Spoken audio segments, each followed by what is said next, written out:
అలాగ చేస్తాడు. అంతేకాకుండా మరి యోబుకు పూర్వం కలిగిన దానికంటే రెండంతలు అధికంగా యెహోవా అతనికి దయచేశాడు.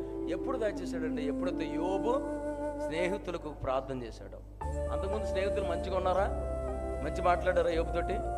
చెప్పండి, ఏం చేశారు అతన్ని? బాగా ప్రతిరోజు కూర్చొని ఏం చేస్తున్నారు అతన్ని? అలాగే మనల్ని అనేక మంది ఈవెన్ సొంత వారే, తెలిసిన వారే, స్నేహితులు కూడా అలా బాధిస్తూ ఉంటారు. ఏం చేయాలప్పుడు మనం? యోబులాగా దీవించాలి, క్షమించాలి. అప్పుడు వెంటనే అతడు ప్రార్థించిన వెంటనే ఏమైందంట? అతనికి క్షేమాన్ని కలిగించాడు దేవుడు. మనకి క్షేమం వస్తుంది, క్షమిస్తే క్షేమం ఉంటుంది. ఎదుటి వాడిని క్షమిస్తే క్షేమం ఉంటుంది. హల్లెలూయా. యేసుక్రీస్తు వారు కూడా మనల్ని క్షమించారు.